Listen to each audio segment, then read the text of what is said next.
Ninamshukuru Mungu kwa nafasi ya kipekee ambayo amenipatia. Ni neema kubwa ambayo nimepata toka kwa Bwana kwa kuweza kunipatia hii shuma tuweze kulisha pamoja, na naamini ya kwamba tutatembea vizuri na Mungu atatulisha, Mungu atafanya lile ambalo anataka na maisha yetu. Leo ni siku ya kwanza, hii tunaweza ita siku ya pili ya juma, lakini leo iko lendi. Tuko na somo inayosema le manifestation de l'onction sur le surnaturel et le naturel. Le manifestation de l'onction sur le surnaturel et le naturel. Pourquoi ce thème? C'est parce que tu dois comprendre que un être humain, il mène une vie naturelle et surnaturelle. Donc mwanadamu iko na maisha mbili, inayoonekana na isiyoonekana. Alors, ninapenda turudie verset de base, notre verset de base, yenye comme Luc chapitre 4 verset 18. Luc chapitre 4 verset 18. Biblia inasema hivi katika jina la Yesu Kristo. Il s'appela Pierre et Jean et lui disent: arrêtez complètement. Vous allez m'excuser, j'étais dans Actes des Apôtres. Nous sommes dans Luc chapitre 4 verset 18. La Bible nous dit ceci au nom de Jésus: l'Esprit du Seigneur est sur moi. Oui, il m'a choisi. D'autres versions vont dire il m'a envoyé pour apporter la bonne nouvelle aux pauvres. Il m'a envoyé pour annoncer aux prisonniers: vous êtes libres. Et aux aveugles, vous verrez clairement de nouveau. Il m'a envoyé pour libérer ceux qui ne peuvent pas se défendre les paroles du Seigneur. Bien-aimé dans le Seigneur, wakati nilisoma hii andiko, wakati niliingia dans la profondeur ya hii verset de base, nikaenda kuta vitu tatu ambavyo tunaenda tembea navyo, vitu tatu ambavyo vinaenda kalifie yule ambaye tayari ameitwa Mkristo. Kitu ya kwanza neno la pale, kitu kimoja ambacho kinaitwa Roho Mtakatifu, le Saint-Esprit. Kitu cha pili nikaenda kuta pale mafuta. Kitu cha tatu nikaenda kuta upako. Donc il y a le Saint-Esprit, il y a l'huile et il y a l'onction dans ce verset. Parce que Dieu, Jésus est en train de dire: l'Esprit du Seigneur est sur moi, il m'a oué. Il m'a oué pour annoncer la bonne nouvelle. Il m'a oué pour ouvrir les yeux des aveugles. Mais je veux qu'on puisse comprendre qui est le Saint-Esprit, qui est l'huile et qui est l'onction. Ninapenda tujue Roho Mtakatifu ni nani na mafuta ni nini na upako ni nini. Kitu ya kwanza utaelewa kwamba Roho Mtakatifu, le Saint-Esprit, c'est une personne invisible qui vient te confirmer comme un élu de Dieu. Le Saint-Esprit, c'est une personne invisible qui vient seulement dans la vie de l'homme pour lui confirmer qu'il est un élu de Dieu. Tusome hii kitabu ndani ya Actes des Apôtres, ndani ya Jean chapitre 15. Jean chapitre 15 verset 26.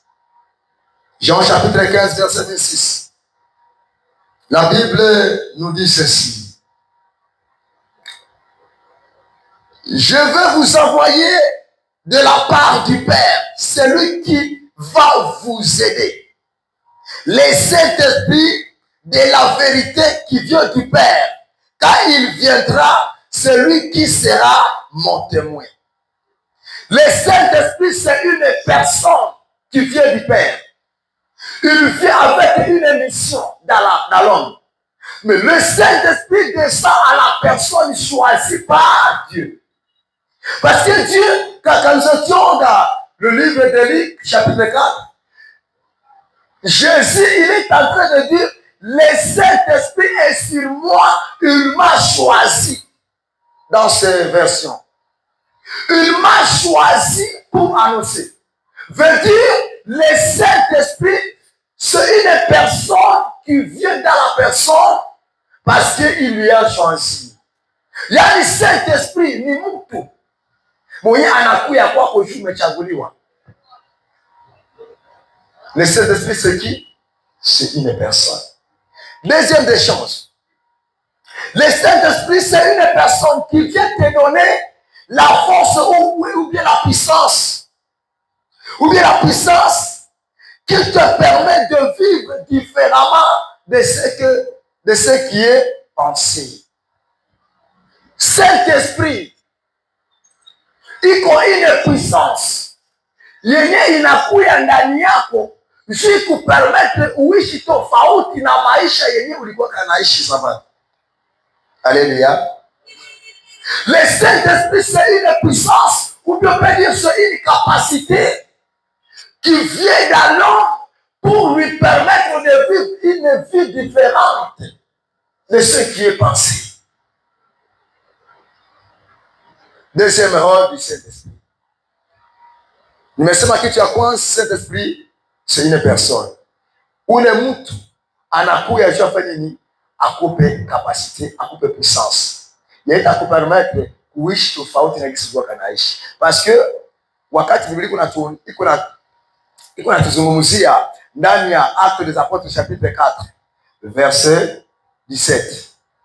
Biblia inatuonyesha wazi ya kwamba wakati Pierre balikuwa mbele ya Bafarisien, Pierre banabaambia musiseme kwa jina la Yesu. Banabanyamazisha. Basi mukasema kwa jina la Yesu tutabaua. Mukasema kwa jina la Yesu tutabafunga. Mais Pierre, parce que balikuwa deja basapata puissance ya Saint-Esprit, bakasema kama ni haki kwenu kuwasikiliza hukumuni wenyewe, lakini sisi hatuwezi kuacha kusema kwa jina la Yesu Kristo. Yani Saint-Esprit sa inakaa ndani yako, itakupatia puissance ye itapermettre udefendre Jésus. Parce que ukakumbuka wamitume walikuwa wamekaa ndani ya chambre yote, ndani ya chumba. Jésus amekufa. Wamitume biko naoga, banakosa kama batatoka namna gani. Juma lielewa kwamba batatoka nao batabashika. Banasema na yeye mlikuwa pamoja na ule mtu. Bakasikia boga, basi walikuwa vide. Saint-Esprit hakukuwa ndani yao, bakasikia boga. Biblia inasema kwamba wakati Saint-Esprit alishuka, bakapata nguvu ya kutoka nje na bakanja parler de la part du Seigneur. Veut dire, Saint-Esprit wakati imekupatia puissance, imekupatia force, itakupermettre utoke bila haya na uanje tangaza Jésus sans honte ni crainte. Alléluia. Le Saint-Esprit vient pour nous donner la puissance. Lui, c'est quoi? Mafuta ni nini? Mafuta ni nini? Lui, c'est une confirmation spirituelle qui donne la force, qui donne la forme et qui montre le changement dans la vie de l'homme. L'huile, c'est une confirmation spirituelle qui donne la forme. Est-ce que nous sommes ensemble? Qui donne la forme, qui montre les changements dans la vie de l'homme. Avant d'entrer dans l'huile surnaturelle, d'abord on va expliquer l'huile naturelle. Tuseme mafuta ya kuonekana ile unapaka na kunipaka kajwani. Ile mafuta unapaka na kunipaka kajwani. Siji kupatie bote, kupatie kasura mwaka forme kabie. Ndio wakati unapita sasa ule kabisa nipakala kama mafuta. Wakati banaona sura kuna melemeta, yani kazi ya mafuta ni kutengeneza mwili. Unatengeneza na kupatia ka forme moya kamzuri. Haleluya. Ile si ni mwili, ni mafuta ya kimwili ya kupakala chia mwili. Alors, hapa kuna kwa will surnaturel, mafuta ya roho. Mafuta ya roho tunasema iko kitu yenye inaletaka forme. Mafuta ya roho inaleta forme. Forme yenye tunazungumzia ni nini?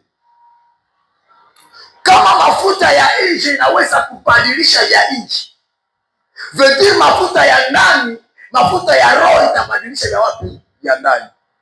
Yaani wakati umepakaliwa mafuta, hii mafuta inatokana na Saint-Esprit, itapermettre changement ikuwe ndani ya maisha yako.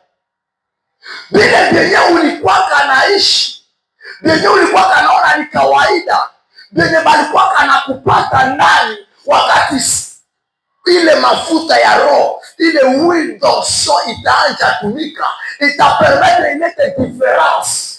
Benye balikuwa na kujua zamani, watasema esi haiko huyu mwenye alikuwa kaivi, esi haiko huyu mwenye alikuwa kaivi. Sababu ninakumbuka Jésus Christ walikuwa kanamjua mtoto wa seremala. Jésus wanamshika mtoto wa seremala. Ni wakati anaja manifeste wetu, anaja sema wetu de la part du Seigneur. Watu wanasema huyu mtu si ni mtoto wa Joseph seremala, na badadake njo hawa wanamuke, na bandugu wake njo hawa wanaume. Huyu si ni mtoto wa seremala. Mishu ya nini walisema vile? C'est parce que wasakuta kitu yenye iko extraordinaire juu ya Jésus, yenye nafanyaka mtu akwe extraordinaire, waone utofauti kati ya maisha yenye alikuwa naishi na maisha yenye iko naishi sasa. Iko mafuta juu, mafuta ndio inatengenezaka mtu, yaani mafuta ndio inapatiaka mtu forme. Wewe mwenye ulikuwa na kunywa kaikosi na kuwa deforme, me mafuta inataka kufaire comprendre que mwenye amechaguliwa na Mungu kaikwe nomba na katia kando. Wakati utapermettre mafuta ikutengeneze kuliko kaikwe ikudetruire, utajangalia changement na chakula. Unasema siku nene Pascal mwenye alikuwa kana limacho la kufanana na bangi, mimi waka nafanana na bangi. Ni wakati ninaacha mafuta ilitengeneze, macho yangu saka change, ni macho yangu bisaka change, na niko kooka kama mama anashangalia, na niko distrait. Wakati mwingine mama anasema, wakati mwingine msasi ananiambia, wakati mwingine nakoonaka usangalia pale, unapaswa kufanya tena 10 minutes niko naangalia ile mti na fixe macho tu pale. Leo siko tena vile, paske nimetoka maisha fulani, mafuta imenitengeneza. Yani bien-aimé dans le Seigneur, kazi ya mafuta ya Roho Mtakatifu ni kutengeneza wale ambao wamechaguliwa na Roho Mtakatifu. Mafuta inashonja histoire ya mtu, mafuta inabadilisha histoire, kaskete yako inakuwa change. Unabakia muhistoire ya batu banaisha sema ule si alikuwa hivi, melangasha kusema ule iko hivi, natoka mvigo vyao inakuwa ya kusema ule alikuwa hivi. C'est parce que mafuta isa kutengeneza, yaani wale ambao walikuwa na kujua zamani jinsi ulivyokuwa, Kama mlangaje yako ukute neno banasema ule alikuwaka hivi, seke ungali gisi walikuwa nakujua. Et pourtant ukapata ile grâce ya kupakaliwa mafuta na Roho Mtakatifu, hautakuwa ule ule jana, leo, hata milele. Yani kutakuwa changement. Yani mafuta inatengeneza, mafuta inatengeneza. Onction. L'onction, c'est quoi? L'onction, c'est un parfait qui vient de l'huile. Et cette onction a les capacités de voyager au lieu de se déplacer pour guérir celui qui est très loin. L'onction est parfait.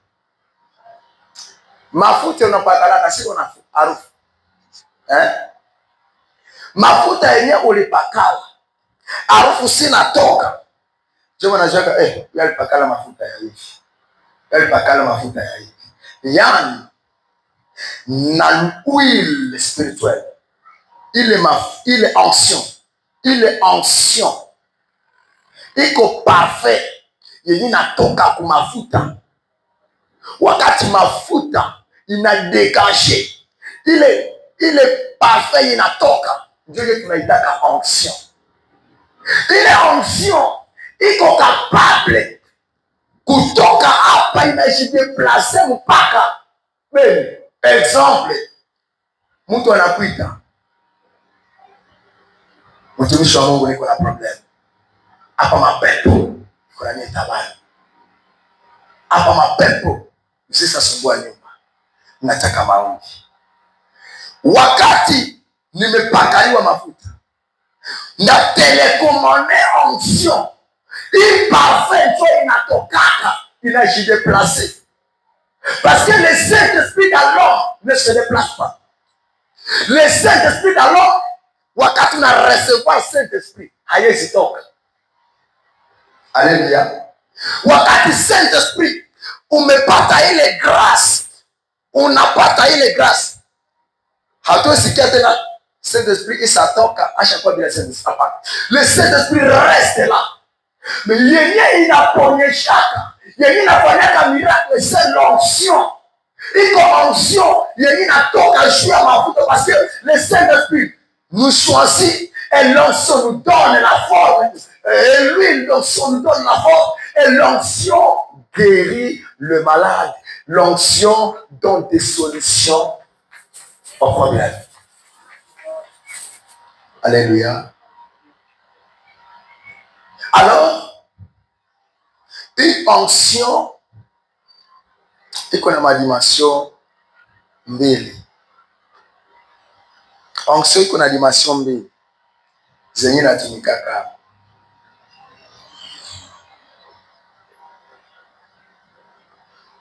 Ya kwa dimension yenye il faut uimposer mtu mikono kama iko na problème fulani. Comme la Bible nous dit, il faut imposer les malades les mains pour avoir la guérison. On a imposé le corps. Ensuite, atumika. Kuko onction hayombe ni kuimposer kwa mikono. Ni kubenir, ni kuguse ni kumbali. Ensuite, atumika parce que l'onction se déplace. Alors, on va faire comprendre kitu moya hapa.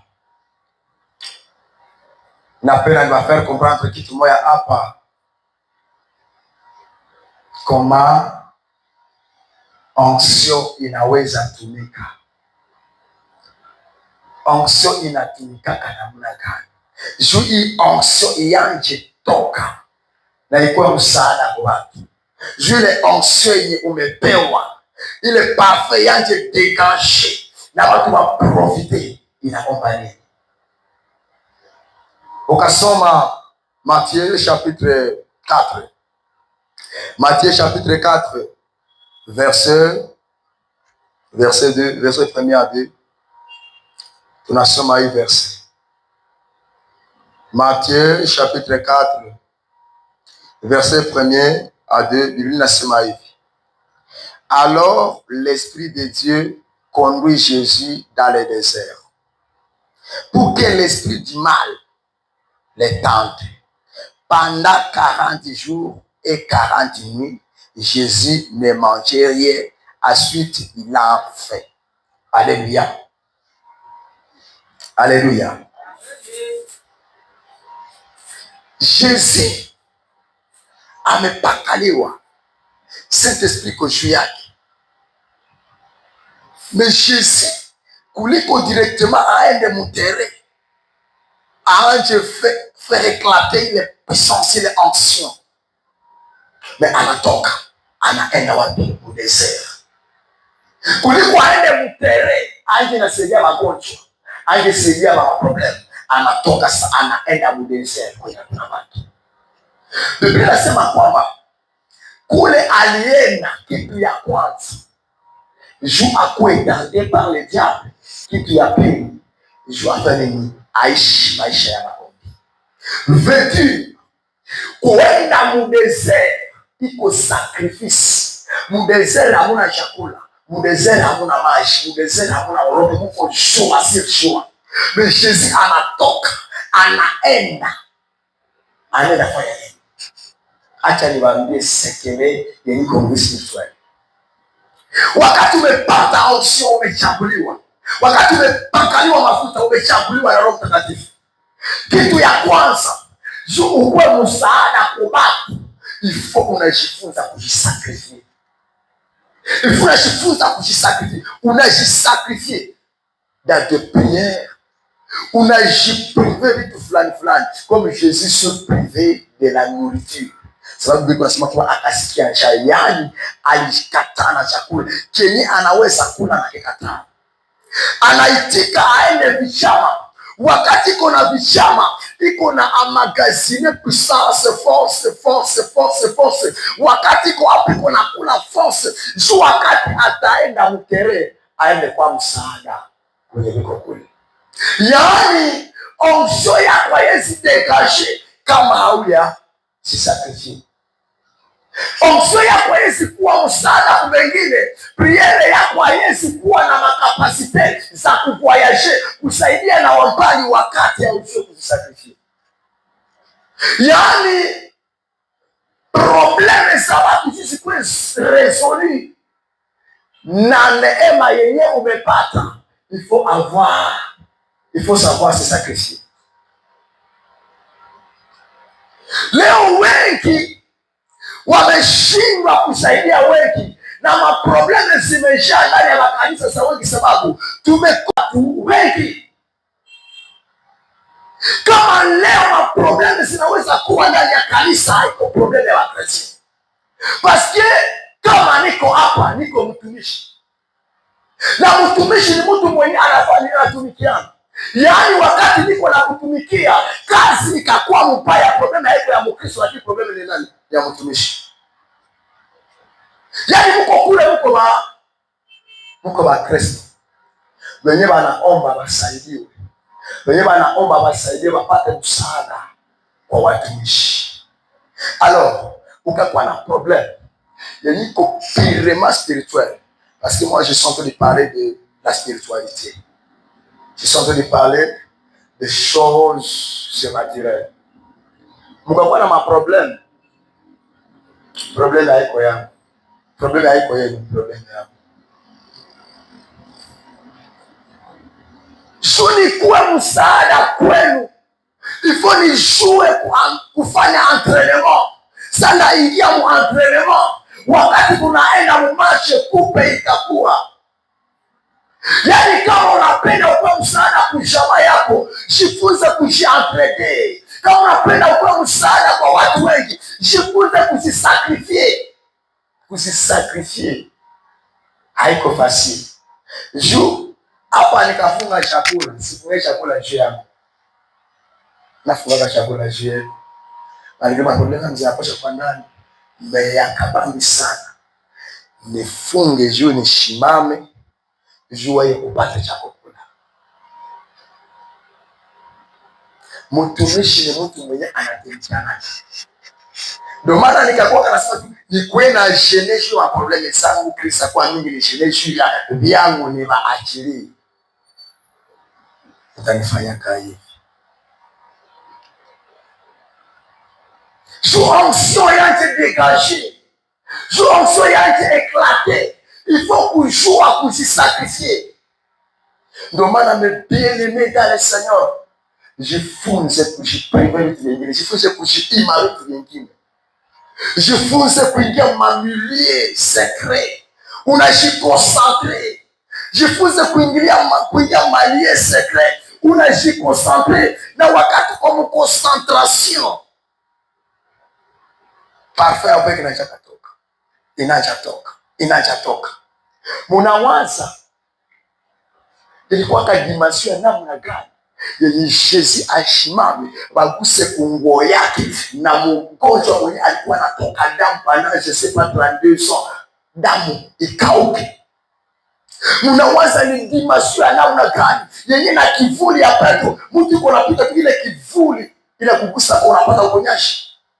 Munawaza ni dimension namna gani? Yani zile dimension kuzingia, il faut se sacrifier. Il faut se sacrifier parce que cette même puissance existe. Hatuna kia kukupa, lakini tutakupa tulicho nacho kwa jina la Yesu. Shimama. Yani ce sont des dimensions qui demandent une sacrifice. Unajisacrifier. Na wakati ile sacrifice Mungu ataiona. Jésus atasema tu deviens un père de la foi comme Abraham. Abraham sacrifice yake, ile sacrifice ile achaka bana mutamo père de la foi. Yani sacrifice yako itacha Mungu anakupatia une capacité incroyable. Parce que sipendi église la campagne. Tukue wa Kristo wa sawasawa jana, leo, hata milele. Wakuone kesho umeuza gari, lakini wakuone ungali ule kiroho. Wakuone kesho umejenga nyumba, lakini wanakuona ungali ule chana. Ule kiroho. Wanakuona kesho umepanda viwango vya manyumba, lakini wanakuona ungali pa. Kama uko unatafuta kupanda viwango vya magari na manyumba, tafuta vile kupanda viwango vya kiroho. Maana jana wale tufundisha wakati unapenda utafute ya kimwili, tafuta kwanza ya kiroho. Anazoea baadhi sasa ukapata ya kimwili na wewe yapata ya kiroho. Ya kimwili inaenda kuingiza problem iko tellement sérieux.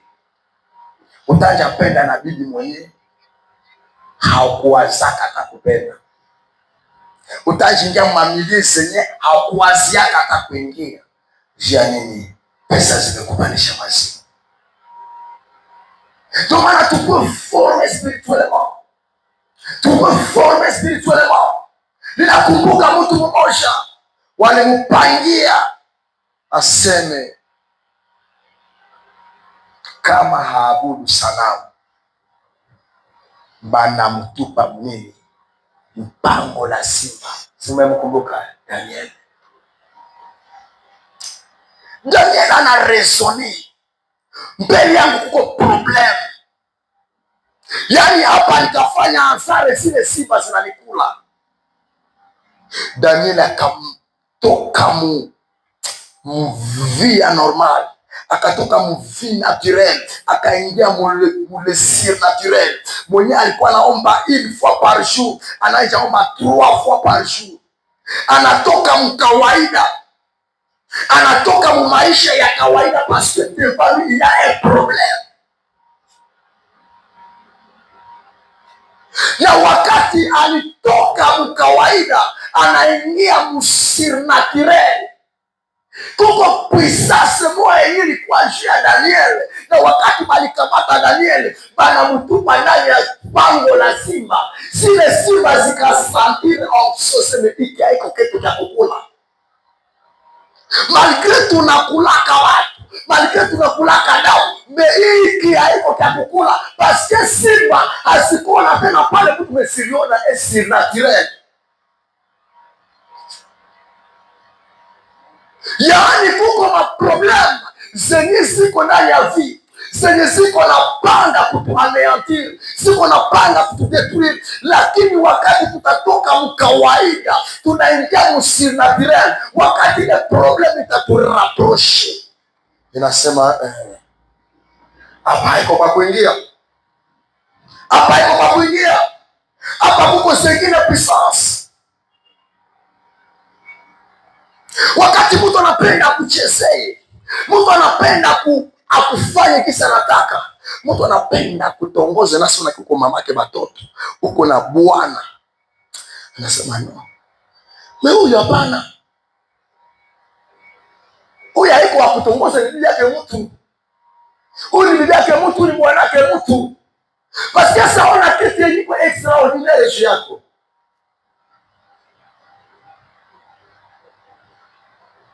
Ninabambia kutongozewa na kila mwanamke, kutongozewa na kila bwana haiko success, ama haimaanishi kiko na gote, haiko mazarau, iko mazarau. Mafu bangi zinapendeka kuingia kwa wakati wote. Yaani kama uko naishi maisha yenye kila mtu anapendaka kutongoza kila mtu, uko na kuona sawa mafi, ce n'est pas je succès. Hauna kohoga, hauna kohoga. Yaani ukakuwa mtumishi mwenyewe utakuwa natongozewa na nepote ki, hauna kohoga, anakuzarau.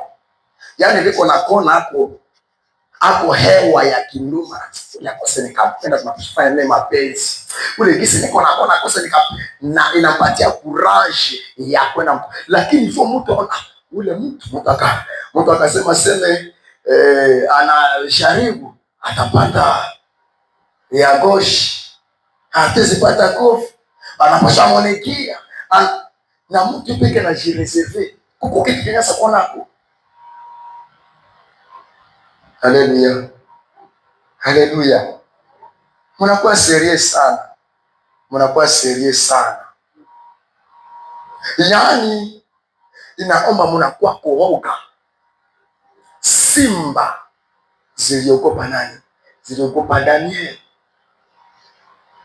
Waliingiza Shadraka, Meshaki na Abednego paf ndani ya moto. Moto yenyewe inalunguzaga kila kitu, mena moto unapiga risasi nyinyi hamko wakulunguza. Nyie watoto wa Mungu, nyie wenye mko kwa upako ya hivi, nao walitoka kwa kawaida ni chakula vya mzuri vya wengine walikuwa wanakula, au wanasema hatutakula ili mtupatie mboga mchungu. Yaani wengine wako wanapenda, yao wanasema no, tuko kwa problem mbele, basi sema tuabudu sanamu, si hatutaabudu. Omwetu kufe na Yesu, wanaingia msurnaturel. Wakati bali watupa ndani ya moto, moto sema hapana, ni mnastahili roho zangu. Wanaja tembea. Wengi walikuwa watu watatu, wanaenda kuta mtu wangapi? Wanne. Yesu anawasuteni. Semenie pale pote ndani ya moto na pamoja nani. Na wakatoka saso. Wakatoka bila kitu yoyote. Ndio maana frère, ninapenda priere zenye tutaanja omba zitutoshe muparvi. Kama nasema muparvi ni wakati unaombaka ungali nawaza kuma problemi za maisha, uko naomba lakini kuna waza kuma deni, uko naomba lakini kuna waza kama utakula nini, lakini naomba utoke muparvi uningia muliese. Wakati uningia muliese, unaje sentire ma chair de poule, unaje sentire presence ya Yesu, unaje sikuta muraha ya mbinguni, unaje shikuta muile furaha, yani hamu ya kumedite parole de Dieu. Unatoka muliese uningia mulietresse, hapo ndipo unaanza kuwa msaada kwa watu. Haleluya. Unatoka mparvi uliingia muliense, uliingia mulietrese, na utakuwa msaada kwa watu wa mingi, utakuwa msaada kwa watu wa mingi. Ninamaliza, ninasema hivi sababu tungali naendelea, siendake nichokeshe watoto wa Mungu.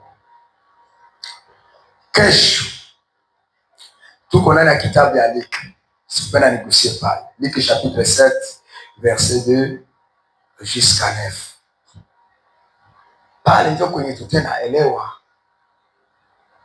ke imani iko na kazi kubwa kwa maisha ya Kristo. Pale ndio kutenda elewa kumbe mvua iko na kazi kubwa sana kwa maisha ya Mkristo mwenye anasema mie ndakuwa naomba.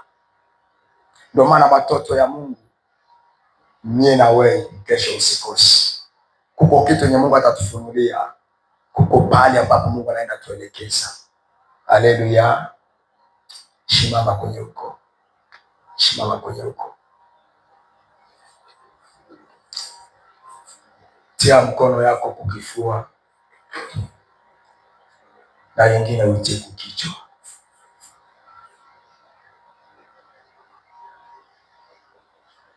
Mtakatifu, mfalme wa amani, Bwana Yesu Kristo, nimenyosha mkono wangu juu ya watoto wako. Sitaki Bwana nifundishe hapa teori, lakini napenda teori shindikizane na praktiki. Mwenye iko ndani ya kanisa hili iko na shida, Bwana leta suluhisho. Wamegusa moyo, sababu ndani ya moyo ndio mnakuwa kila kitu. Na wamegusa kukichwa, wanataka Bwana baraka zako zishuke juu yao. Leta suluhisho, watengeneze mazingira na ijulikane kwamba wewe ni Mungu. Hii juma ishi hawa watoto wako na wameingia mwingine viwango, wajaze na raha, wajaze na furaha, watoshe ndani ya kawaida, waingize ndani ya maisha isiyo ya kawaida, na ijulikane kwamba wewe ni Mungu. Katika jina la Yesu Kristo naomba,